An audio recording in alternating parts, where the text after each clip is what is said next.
Yo, what is going on, guys? Max here, and welcome back to another Fortnite video. So in today's video I'm going to be giving you guys some of the best tips for winning solos in season 7, no matter like if you've won a solo game before or not. I'm just trying to help you guys out here and give you some of the best strategies and techniques that I use in my gameplay to win like a lot of solo games. And before we start anything, I just want to say that I'm actually pretty experienced in the solo game mode. I've got around 200 solo wins, along with 300 other ones nearly now, I guess, or something like that. But yeah, anyway, it's nowhere near the pro level, I understand, but it is something. And yeah, without further ado, let's begin. So you want to start off by maybe doing an accuracy and building warm-up course just before you start a game. You can like easily do this with your friends by just 1v1ing each other, maybe in playground mode or creative mode, no matter which one. And you can also look for accuracy like improvement courses online on YouTube, for example. Some of them are really great, and I might be doing like a couple videos on them in the future, just selecting some of the best ones for you guys and you know, uploading that. But anyway, don't be too harsh on yourself when you actually do lose in solos, because you're probably watching this because you're struggling with winning solos in Fortnite right now. And so was I the past week, mainly because there's just been a lack of, I don't know, like a lot of tryhards are back. I don't know what has happened. Like I couldn't win a solo game for about 4 days straight, and yeah, it was pretty discouraging, because you know, usually I'd like win around like 3 solos a day, but apparently there's been like some next conspiracies with skill-based matchmaking and all that stuff, but I don't know whether to believe that yet. However, let's stay away from that stuff and you know, let's actually give you some tips. So it can actually be very frustrating and annoying when you do lose a couple games in a row, but yeah, don't be too harsh on yourself. It is so much like based on RNG, especially like right from the start. So I mean, you could get a pump or you could get a grey AR. Of course, the person who gets the pump is gonna win in that fight. So if you're quite inexperienced in the solo game mode, you might want to land somewhere like on the outskirts. So for example, the West World is actually pretty good. If you don't know what that is, I might suggest like looking for that online. It's actually insanely good for getting wins. And now with the Ice Storm game mode being out, as you can see, I'm killing the zombies in the background. You want to learn the advantages and the disadvantages of these things.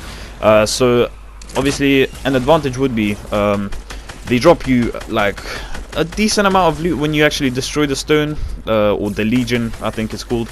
And you also get shield when you kill the zombies, so that is an advantage. But a disadvantage would be them chasing you for like the whole game, and then you like end up getting killed by a player while you are actually trying to fight them. So yeah, stay away from them if you do not want to get chased, or if you want to get some loot, that's absolutely fine, but don't stay too long around them, because players will sneak up on you, and I promise you that. So another few tips for the beginning slash mid game would be landing at a weapon first, and preferably a shotgun, because well, it deals like a lot of damage, and if you headshot someone right from the start, it's like always going to be a one shot, because you know, nobody's got shield at that point, especially if you see them run into your building immediately. But yeah, that brings me on to another point. Pop meds such as shields and slurps immediately after you like find a weapon, because like if you have shields, that's already given you an advantage over somebody who doesn't, and most of the time you're gonna survive just because of that shield if you are inexperienced. However, enough about that. And one actually really useful tip if you're gonna be landing on the outskirts is killing the zombies to get rift to goes. They actually drop from the monsters quite often, is what I've found anyway. And yeah, the rifts are a great way to move around, especially with it being one of the like few mobility items that are left in the game. The grappler's just been taken out, but you know, we still got planes and quad crashes and everything, so it is all good. But the mid game you're gonna be mostly running around trying to kill people, and it's always better to have around 600 mats after you rotate from outside the town you landed in. 600 is the absolute minimum for me anyway. It's a good amount to take a fight and win, and just hope that the other person had more mats than you, so that you know you can conserve and have some left after the fight. And during the mid game, there's gonna be a lot of like occasions where you're gonna get third partied, and never ever be afraid to push out and run away when you actually do get third partied. Yes, it's a cowardly move, but would you rather be back in the lobby or still be contending for the win in the current lobby? Yeah, of course. Like, you don't want to restart. That's just the most annoying thing. So take that in. Don't be afraid to run away. But of course, do look behind you when you do that. Otherwise, you're going to get beamed and it's going to be over for you. So what you can see here is somebody ramping up on me, and I'm just trying to get a better position on them because, you know, I've lost high ground. And then somebody else decides to snipe him. So I just see what is going on right now. And the zone is actually quite far away from me. And I've only got a minute to go. So would I be able to take both of those people in a minute? Do you think?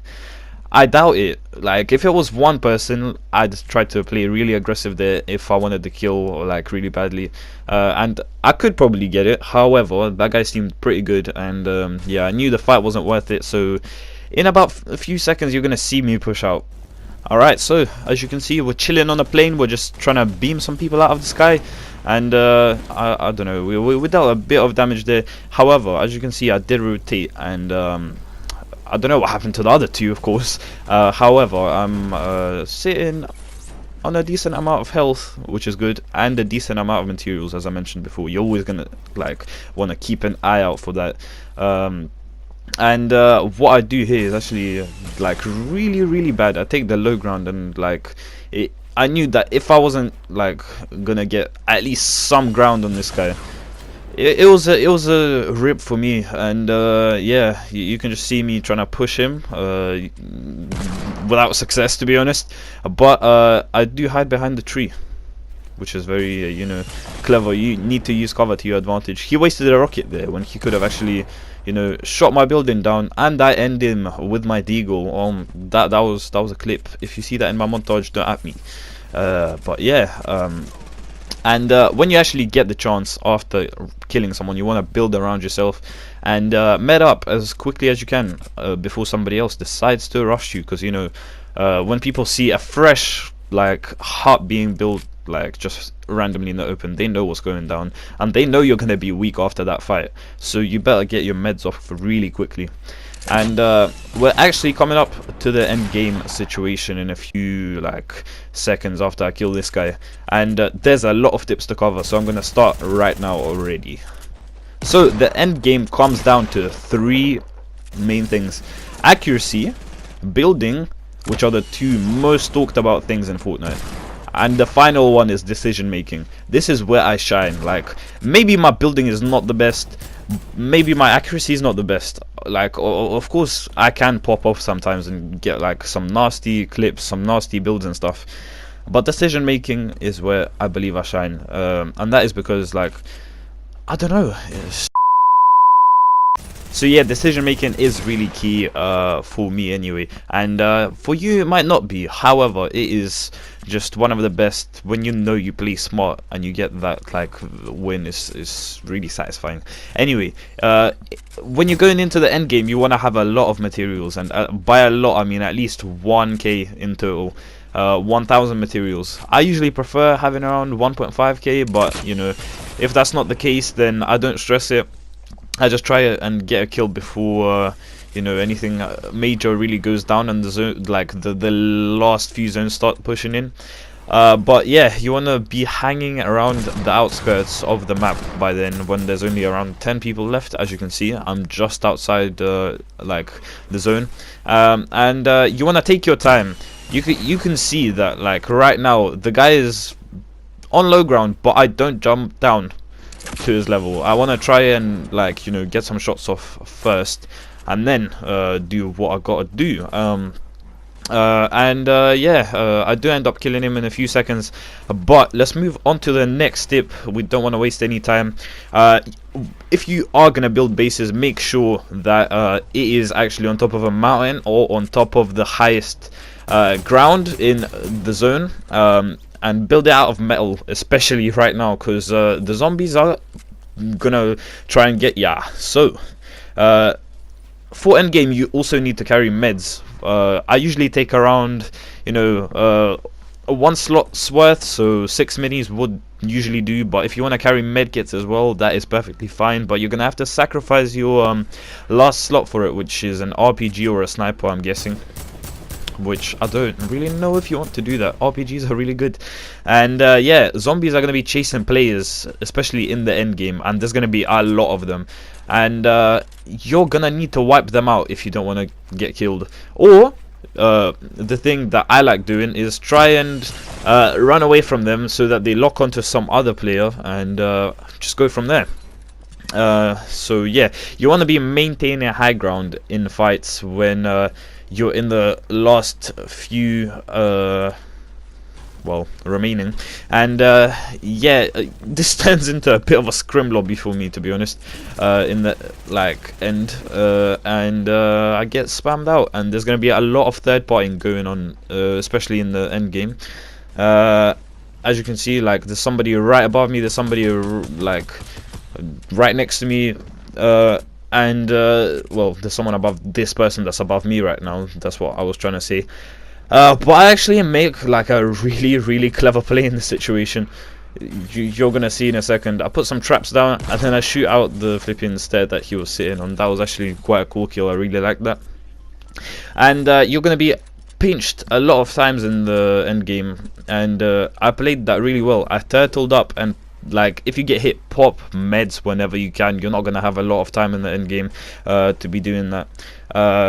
Even if you pop an extra mini, you never know, that could save you from dying. And you gotta be clever about your movement. Always check your back in the end game situation.